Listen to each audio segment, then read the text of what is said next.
Do you ever feel like you're constantly playing catch up? Like the to-do list just keep growing no matter how much you check off?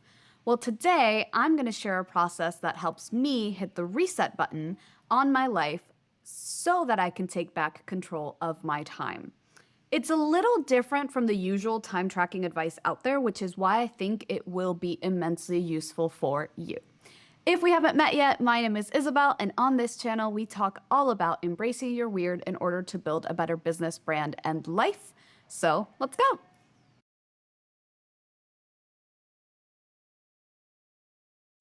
Imagine having a weekly plan that not only keeps you organized, but also aligns perfectly with your dreams and desires. What if you could design your week to be as balanced and fulfilling as you've always wanted? If you're curious, stick around because that's exactly what we're doing today. The first thing we're gonna do before diving into the typical tracking your time exercises is ask ourselves, if I had a perfect week, how would I spend it? Now, I call this my ideal 168 exercise, and it's all about figuring out what an ideal week would look like for you. How much time would you spend sleeping? How much time would you spend on self-care, on walking the dogs, or whatever it is you want to spend your time on? This isn't about what you're currently doing, but what you wish you were doing. How do we do this? Simple. If you're a digital human, open up an Excel or Google Sheet. If you prefer the manual method, then grab a sheet of paper and divide it into 3 columns. But be forewarned, you will be doing a little bit of math, which is why, even though I'm a paper person, I do prefer digital for this exercise. So for each column, first one you're gonna write activity at the top, second one you're gonna write hours per day, and the third one you're gonna write hours per week. Now in the activity column, you're going to list all of the things that you have to do each week, whether it's for survival or to fulfill a responsibility you have, okay? So these are things like sleeping, eating, taking your kids to school, walking the dogs, going to work or going to school, depending on who you are, all of those things that you have to do each week. Once you've done that, you're going to go into the next step, which is listing all of the things that you want to do each week. So these are the things that would be awesome if they happened, but don't necessarily happen every week because you don't have enough time. So things like self-care, maybe there's a class you've been meaning to take. It could be journaling or yoga or exercising more, anything that you want to do. This also includes free time. So how much free time would you like to have every week? Now here's a tip. Don't get too caught up being realistic right now. This exercise is about imagining what a balanced, fulfilling week looks like for you, or could look like for you in the context of your current life, okay? So give yourself the permission to dream big and design your week around what most matters to you. If you're feeling stuck, you can get my free Reset Your Week guide, which has a list to help jog your brain a little bit, in the description in the comments. Now, once you have your list of all of the things you have or want to do, we're going to start adding times to spend on these. Now, if it's a daily activity like sleeping, you can use the hours per day column. So you would say like 8 hours a day, for example, and then you would multiply that by either 5 or 7 to get your hours per week. Why do I say by 5 or 7? Well, if you work Monday to Friday, then your work hours per day would only be multiplied by 5. But you should be sleeping 7 days a week, so that's a number that would be multiplied by 7. If it's not a daily activity and it's just something that happens once a week or twice a week, you can just go directly to the hours per week column and write down how many hours per week will it take you to do this. The important thing is, don't add up your hours yet. The biggest mistake I see with people trying to do this exercise is that as soon as they write things down, they start writing out how many hours per week they're spending on this and trying to make it fit perfectly inside their week from the get-go. That's not what this exercise is about. This exercise is about writing out all of the things you want to do and how many hours you would ideally want to spend on that, okay? Once you're done, we're gonna add up all of those hours. Now, I recently did this exercise for myself and I got 185 hours. A client of mine recently did it and got over 190. The problem is there's only 168 hours in a week. That's why this exercise is called the Ideal 168. So here goes the next step. If you got 168 hours exactly, congratulations. Also, please play the lottery this week because evidently you are lucky. Now, if you got a number that falls just over 168 or just under 168, like 170 or 166, some minor adjustments will get you to where you need to be. If you're just a couple of hours over, try and cut a few things or reduce the amount of time you're spending on some of these things. And if you're a couple of hours under, see if there's anything that you would like to spend more time on. Maybe it's more free time or more TV time or more reading time, whatever it is. If you are vastly under 168 hours, this can mean one of two things. Number one is that you didn't account for things like commuting or showering, getting ready, cooking, etc., because we tend to forget that these things also take time up in our day. If this is you, then please add those things to the list and see what your new number is. Number two, you are an extremely lucky human. If you did account for all of the things and you still have tons of free time, then lucky you. Now you have a choice to make. Number one, leave all of the extra time as free time. Number two, dream bigger. See what you can spend your time on that you'd like to do and maybe previously thought you didn't have time for. This is where those dreams and things that you've been saying, someday I'll do this, maybe I'll do that, can come into your life and say, oh my gosh, I actually have the time to do this. Now, the last group. If you are vastly over 168, welcome to the club. You are my people. You are probably overcommitted, overworked, possibly a perfectionist, and definitely an overachiever. Hi, welcome to the club.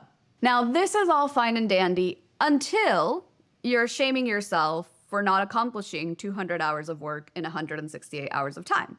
No wonder you're exhausted. This is where I gotta give you some tough love. You can't do 200 hours of work in 168 hours. You are a human. That is simply not possible. And I know we want it to be, but it's simply not. Now, before you begin cutting down all of the hours of the things that you want to do, let me tell you what we don't do in this situation. We do not cut hours on our sleep. If we need 8 hours of sleep, 9 hours of sleep, 7 hours of sleep, this will vary from person to person. To truly wake up feeling well rested, we keep those hours. We try not to cut into our free time. If we really want so many hours of downtime, there's a reason for it. Now, will you possibly have to cut down your free time? Possibly, but don't do it from the get-go, okay? Instead, ask yourself the following questions. Question number one, is there anything on this list that I feel like I should be doing, but honestly don't have to or want to? These are things that you can get rid of them immediately and or at least bring them down to the bare minimum of time that you can do. But if you're shitting all over yourself, we need to get rid of those things. We don't get to shit all over ourselves, okay? Question number two, is there anything that I can delegate or ask for help with? Now, a lot of the times we're taking responsibility for all of these tasks, all of these household tasks, for example, that could be shared tasks. So could you share doing the dishes? Could you share doing the laundry? Could you share taking your kids to school, walking the dogs? What are the things that you can ask for help on that would then reduce the amount of hours you're spending on these things every week? Go have those conversations, bring down your hours, and come back. The other thing is, if you have the means to do so, is there anything that you can delegate by hiring it out? Could you get a cleaner to come in once a week, therefore bringing down your household cleaning chores hours? Could you get someone else to take the kids to school? Could you get a gardener, like a VA for your business? Whatever it is. Is there anything that you could hire out, even if it's just once a month, that could reduce the amount of hours you're working on a variety of things? Now, the third thing is there anything on this list that you might have overestimated the time on or that overlaps with something else?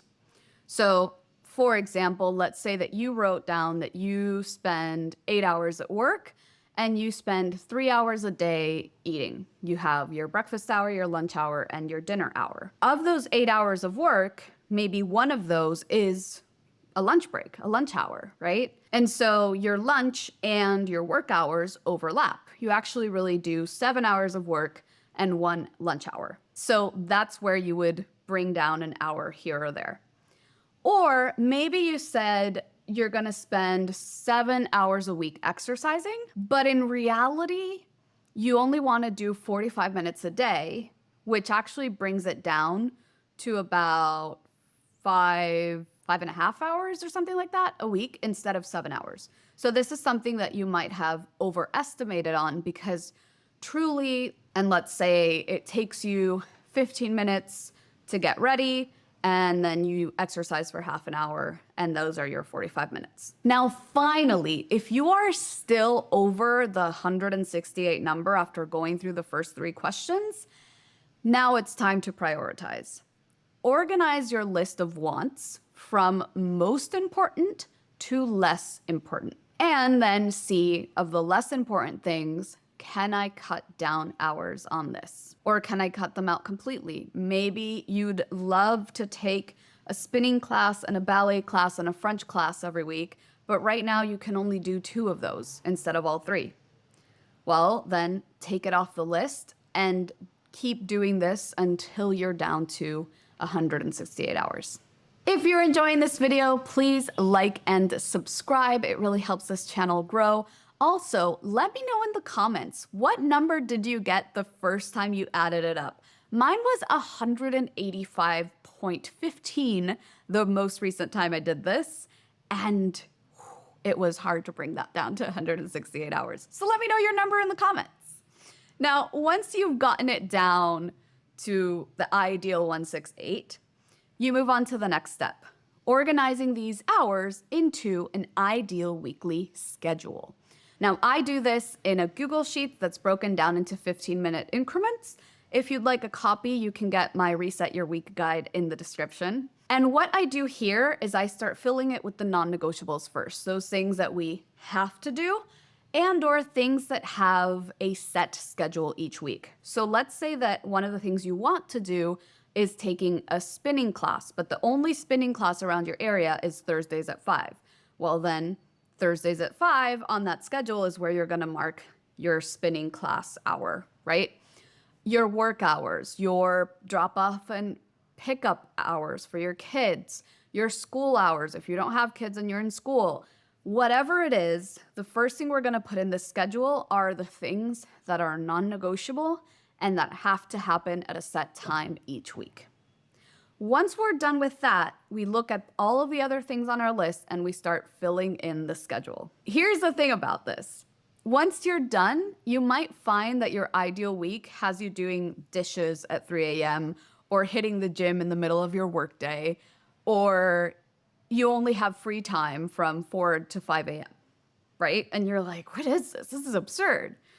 This is where you have to start to tweak and negotiate until you've got an ideal week that actually makes sense for you and your lifestyle. Why is this important to do after the 168 hours? Because now you know what you want to spend your week on with the first exercise. And with the second exercise, you see if it's actually a logical thing to plan into a week. Now that you have your ideal week on paper, it's time to see how it stacks up against your real life. This is where the time tracking piece that most people talk about comes in.